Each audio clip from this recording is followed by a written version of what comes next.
Welcome to Becoming Fearless, the personal growth podcast for you if you are ready to overcome fear and step into your greatness. Our purpose is to help you overcome your limits, have loads of fun along the way, unlocking your fullest potential in life, business, health and relationships every single day. I'm your host, Charlotte Carter, a high-performance coach and entrepreneur with over 20 years' experience. I've supported many highly driven, talented people like you who dream big and are ready to take action to overcome what's holding them back. Each week, my guests and I will be sharing hacks and habits on how to build self-belief, courage and confidence to master your mindset and navigate your emotions so that you can reach your human potential in a way that feels light, fun and easeful and helps you become fearless. Let's go. I am really excited about today's guest episode because I have got one of my greatest friends that we will just hang out and chat about various things. And let me first let Vicki just introduce herself first and let you know a little bit about who she is, what she does, and then we'll just dive straight in. Brilliant. Thanks, Charlotte. It's really nice to be here. Always good just to chat with you anyway. So I'm Vicki Head. I'm a commercial and branding photographer. And one of the things that I am really passionate about is helping empower people with imagery. And I think it's something that people often are fearful of, either having the photograph taken or how to use it. So that's one of the things I like to help people with. And let's go back to when you and I met, which was a long time ago. When I stood on stage, I was doing a program where you stand on stage, and Vicki was the main headline photographer for that particular occasion. And I got the photos back, and I was like, this woman has captured me in a way that I hadn't been captured before, in a way that I could use for like endless promo, in a way that showed different sides of me that I hadn't seen. And I remember us having a conversation about you saying how natural I was in that on stage and all that spaces, and me saying how natural you were. And it was kind of like a mutual respect about our skill set. I think it's really interesting. I've photographed a lot of speakers and we'd met just before, hadn't we? A few months before a retreat we were both on. And so I kind of knew you a little, and often I don't know people. When I photographed them speaking, it might be the first time we've met. But it's really interesting because people do respond differently on stage, and some people really light up. They make it, it's very easy for me photographing speakers to capture them. Just and in a way that's going to really showcase them and give them really strong assets. But I think the role when you're photographing events and speakers is about really watching and waiting and capturing the best moments, so that not only have they got photographs of them on stage, but they've got really strong assets that they can use to get more speaking gigs, to really position themselves as as somebody you want to hire, you want to book, you want to get speaking on your stage because they're an authority, they've got a good energy, and they help light the room up. And that's just exactly what you did, Charlotte. Thanks. I can remember when you sort of I don't know how people can understand this if they're listening and not seeing some of your work, but you can capture people's energy, whether they are like, a bit of a force of nature, like I've been described recently, and quite a noticeable energy that I bring to a stage, or whether they are more discreet or more subtle or have various nuances about their personality. And you can capture that for all the different types of people. And I think that's such a skill. Thank you. I think capturing with any kind of photography, whether it's people speaking on stage or whether it's imagery, portraits or brand imagery that they're going to use to show who they are to their clients or their audience, it is about personality. The essence of brand isn't about things looking just aesthetically pleasing and generic. It's about personality, values, all the things that actually make you different. And so ideally, the images that you have and the ones that you use should really showcase you, should show you who you are for all the best reasons, for all the wonderful things that there are about you. in a way then that's going to resonate with people, that's going to make people feel good around you, that's going to make them want to get to know you more. And that's how imagery can be used really effectively to really raise your game, to create a bigger audience, to make more people want to connect with you. And there's such a mirror in you as a person with what you do, because everything that you've just said is what lots of people reflect back to me about you, or might reflect back to you about you, in that you have this personality, you have this way about you, you have this supportive nature, this warmth, this like people want to hang out with you and they want to know more and they want to be in your space. So I find it fascinating, like I do with all my guests, to kind of like unpick the piece around what got you into this work, what's the story behind it, was it straightforward, was it a path that you foreseen, or was it a path that you kind of fell into? What was your kind of story of how you got to where you are? Yeah, I think it was one of those things where it isn't something I've always done. However, a lot of the transferable skills I have always had and I've always done in different ways. So I've always been quite artistic and creative. I'd had a long-standing, done a lot of work in theatre, acting and directing and being on stage.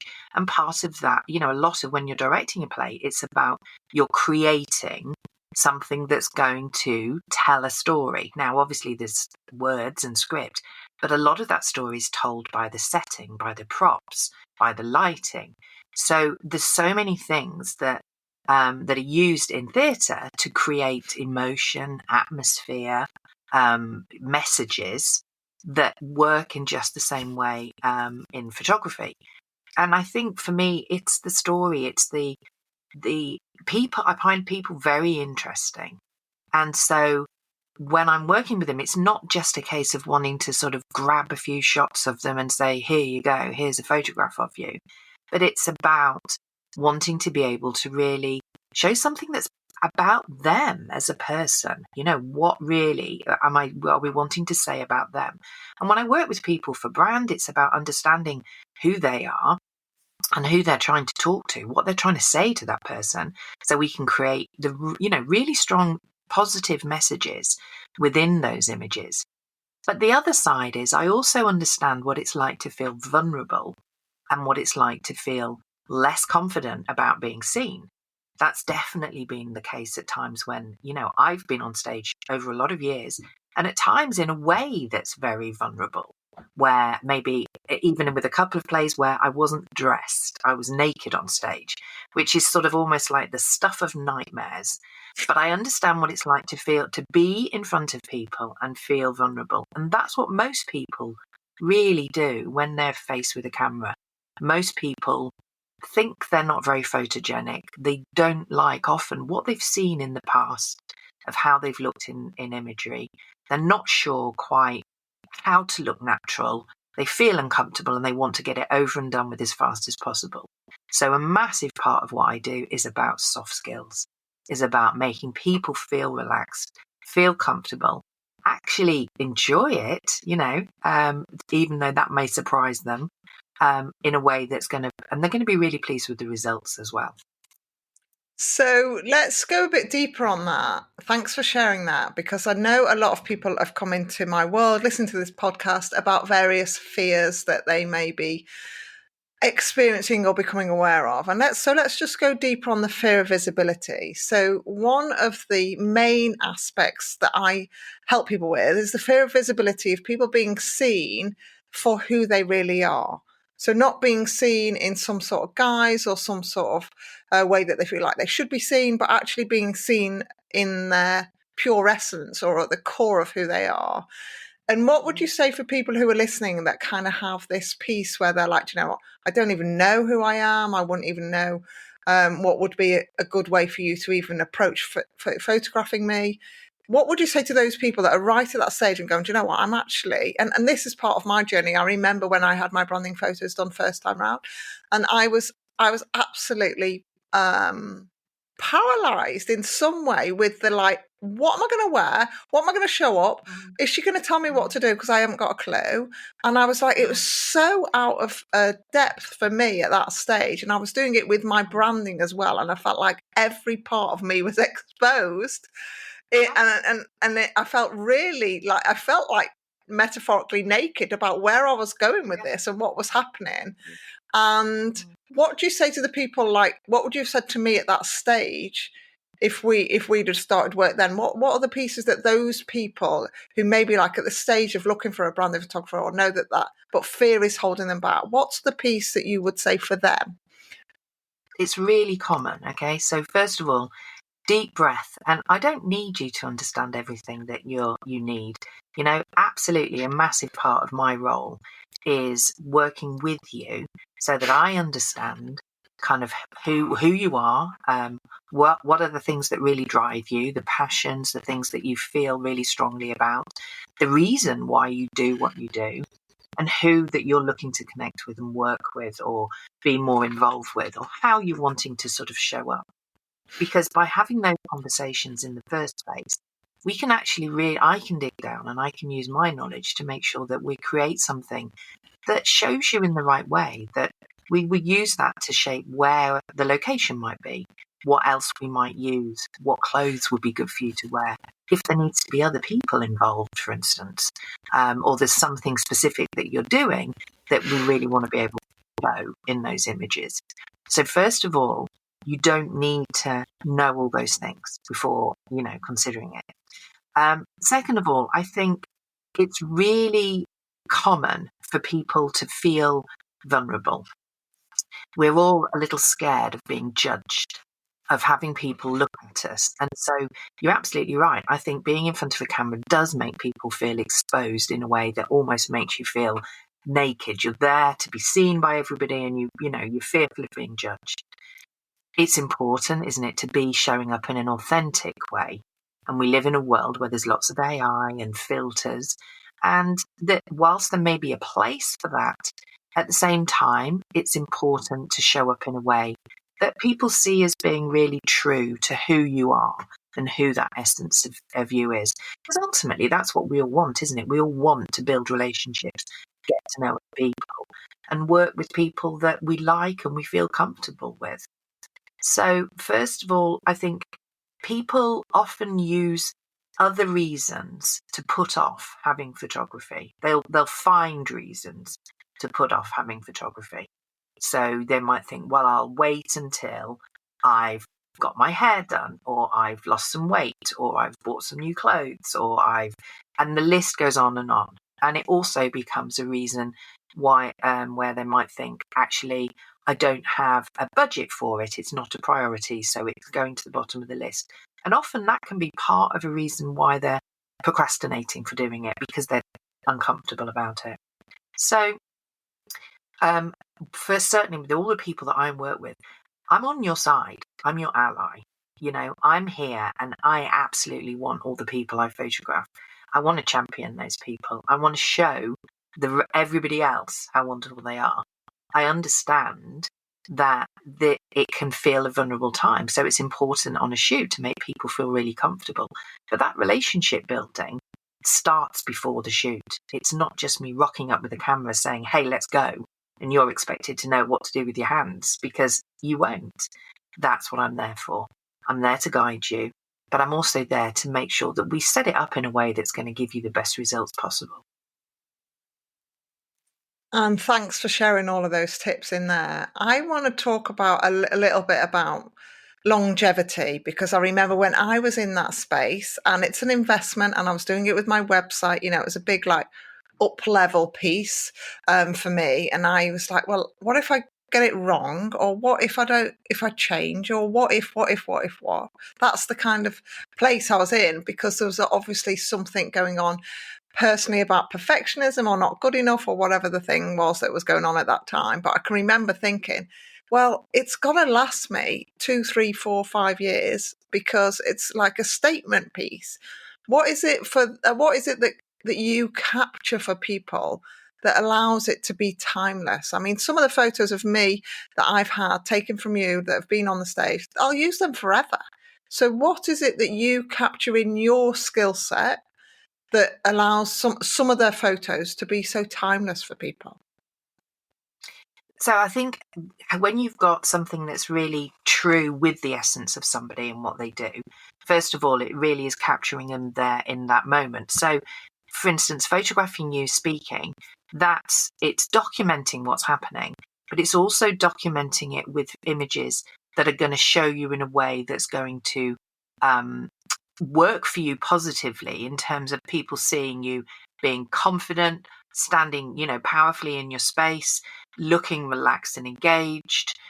Body language is in a way that's actually people can subconsciously see that you're very comfortable in that space. And that's going to make people feel that they're in very safe hands with you, that you're going to be, if they booked you to speak at their event, you're going to be able to be on there, in the space powerfully, in control, feeling confident, and delivering what you need to do in a way that, and you look very happy as well. You look very happy on stage. There can be sometimes in photography, there can be fads and fashions like there can in anything. And often you will see little tendencies for certain styles or styles of editing. I think when things are less just adhering to fashion, it helps them have a lot more longevity. So a good photograph is a good photograph whenever, and you can look back to, kind of very old photographs and still see the beauty of those photographs. I think where things lose their shine often more is if they become very sort of faddy and just going with some little trend that's happening in that moment. It gives it a shorter lifespan. But when I'm working with people, and it's quite common if people are starting a business or they're having a rebrand, and it's almost like, okay, I've got nothing. What do I need? And so part of working with people is working out literally what do they need? Where are they going to be using it? So if there's a website, what images do they need for their website? What are they needing to convey and portray there? How are they going to use images on social media? What are they positioning themselves as? So if, for instance, you're an author, you're a coach, you're a speaker, what visual assets have we got that show that? What visual assets have we got that show you as a person and what your the essence of your personality and where you might have a kind of fun side or a high energy or the other things that are really important to you. And from that, you can create a brief.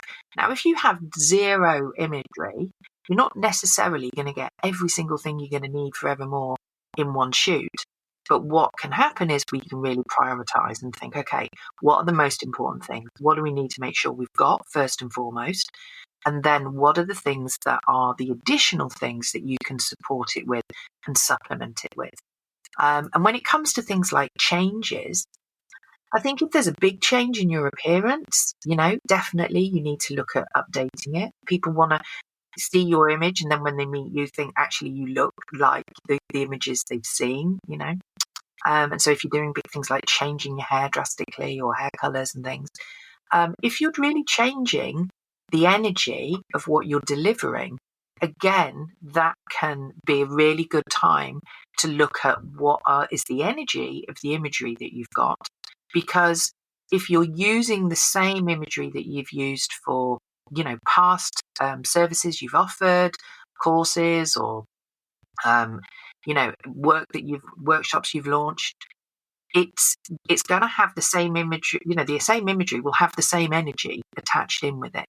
So if you've evolved as a business, if you've changed quite where you're coming from, that probably needs to be reflected in your imagery as well.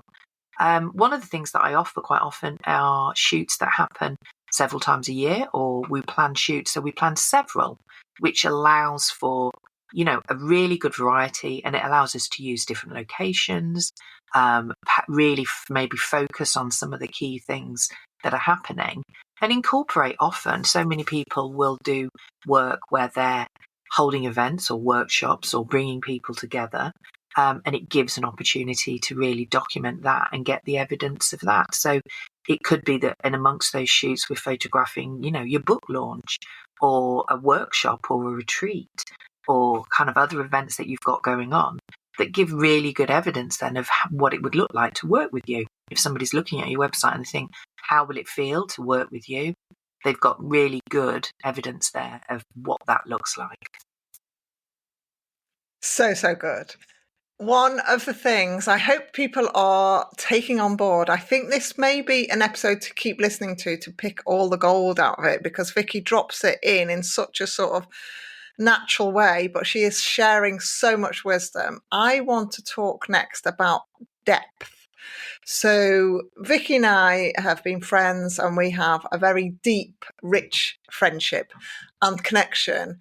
And I think part of that is based on that we're both very deep people, and the work that we do in this world, none of it is surface based.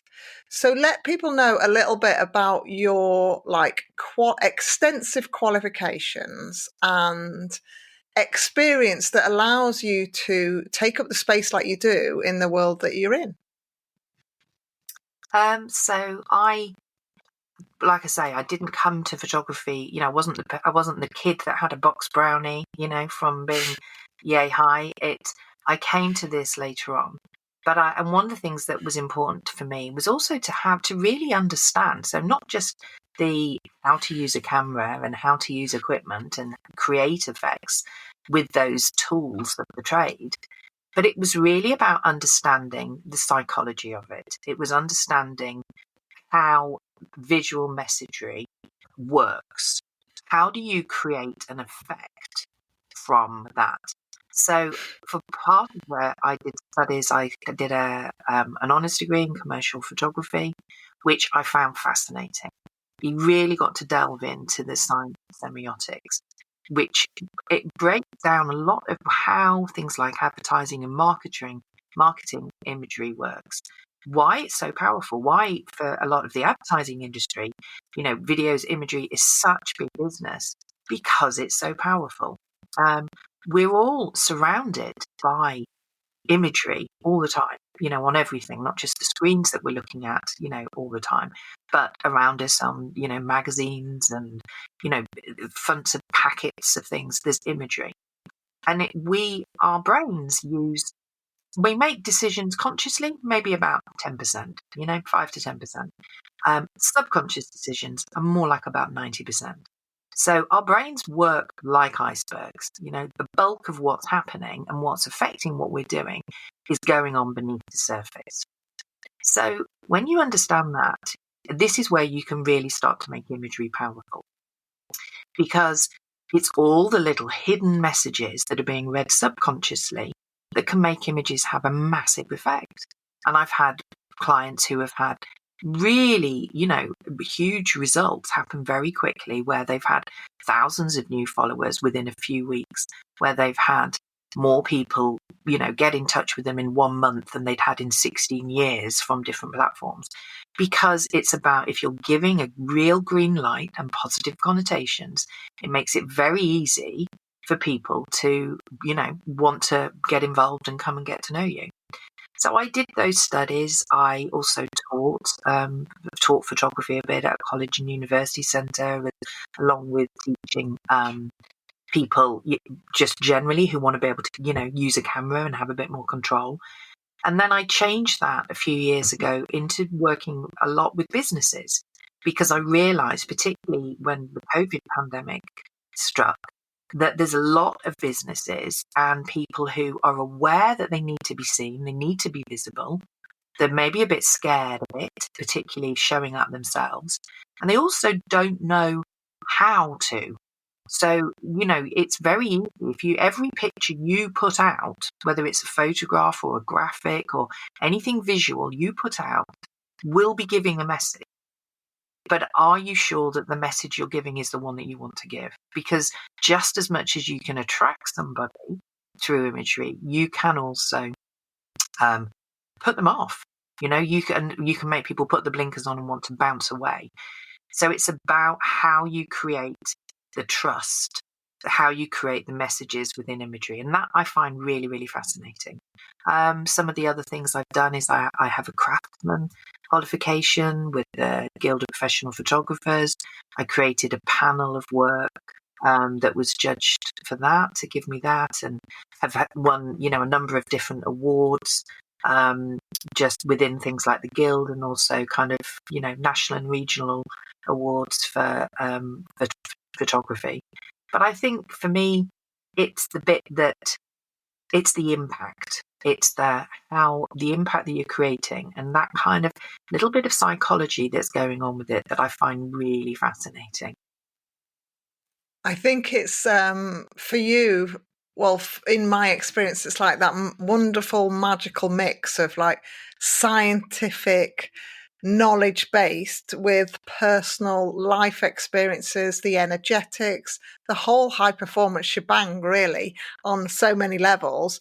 And then your just awesome personality that brings in this supportive, caring, you've got this type of vibe for people, whether they're super confident and you want to be able to capture all of that, or whether they're not feeling as confident or as brave, or they're feeling super wobbly, you can also hold that. So the holding space that you have is just absolutely brilliant. So let people know a little bit about how they can work with you, or what's the kind of tools that you offer for people that can help them on this whole visual imagery path.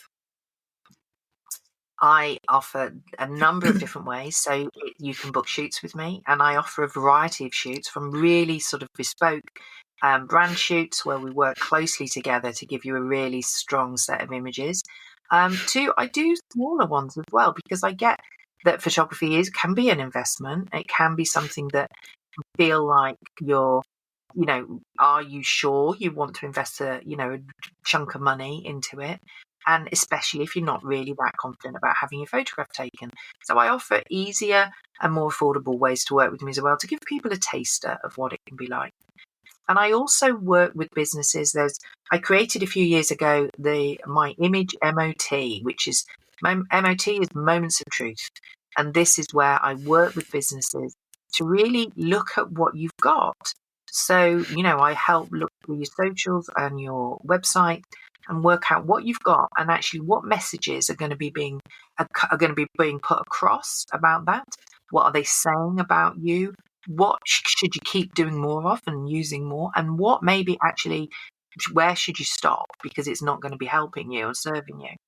And we can find the gaps, which is also a good way to look at where are the gaps that need to be filled. How, what can you then plan in as part of your strategy to add in to those sort of visual assets. I also offer a visual message toolkit, because I can see that there were a lot of people who are doing a lot of their own imagery, and with social media, people, use phones a lot. I'm not expecting people to have cameras or know how to do that.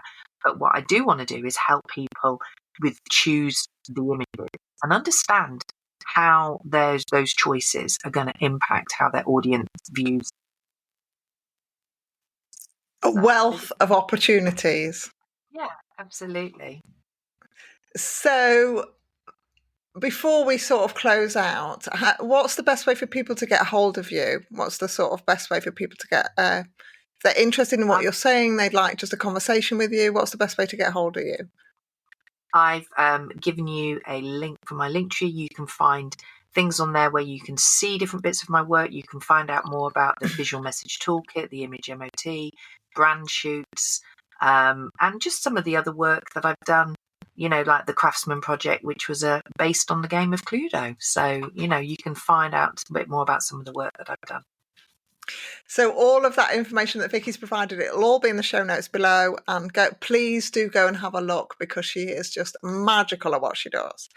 So the final question that I ask all of my guests, and I want to just touch a little bit on fear and what we've talked about in terms of photography. So we've talked a little bit about fear of visibility. There's also fear of judgment. There's also fear of rejection. What if you're going to have your photos? What if you don't like them? And then you've got to have a conversation about it. What if you have the photos and they're like so good you don't feel brave enough to put them out because you feel like they're detached from who you are? Lots and lots of fears going on in this kind of space for everyone. And I want to just reiterate for people that are thinking about this, Vicky's got you back on all of the fears. None of them are not valid. Everybody has valid fears around this kind of topic. It's a big topic. And Vicki has a wealth of experience to hold you and navigate you through those fears. So don't ever worry that anything's going to be too little, too small, or anything like that. So the question that I always ask all of my guests is, what's one of the books that has helped you on your journey to either becoming fearless or shaped you be who you are in the world? So one of the books that's had the biggest impact on me in my life is a book by the comic and writer Danny Wallace, a book called Yes Man. It was made into a film, which I'm not hugely keen on because I think it takes a lot of the British charm out of the book. But the premise of the book, of this man who decided to say yes to everything that he was asked to do, having got himself into a place where he was saying no to a lot of things and he was becoming a bit of a hermit, not really getting out there. And when he was asked to do something, his automatic sort of default thoughts were, how can I get out of this? How can I say no? What excuse can I give? And I think it's really easy to get into that mindset sometimes. When I read the book, I then made my New Year's resolution to do the same, to say yes. So as long as it wasn't too expensive or illegal, or I was going to say yes to everything that was suggested to me. And I did. And it was such an interesting time. It created this absolute change in energy. I was suddenly found I was doing a lot of things that I hadn't done before and that I hadn't necessarily expected to do, and it's that whole thing with opportunity, isn't it? You do one thing, you change one thing, suddenly it opens different doors, you get to know different people, you visit different places, and one change adds to another. But I found that it really changed my mindset, and instead of my world shrinking, my world started expanding. And I think it was a big part in making me feel brave. The nice thing about it was, if you make the decision to say yes, then the rest of it is just logistic. So if, for instance, your decision to have a photo shoot is, yes, I'm going to have a photo shoot, the logistics then purely are, who is that going to be with? When's that going to happen? And they're all things that you can arrange. And it's about putting your trust in the situation.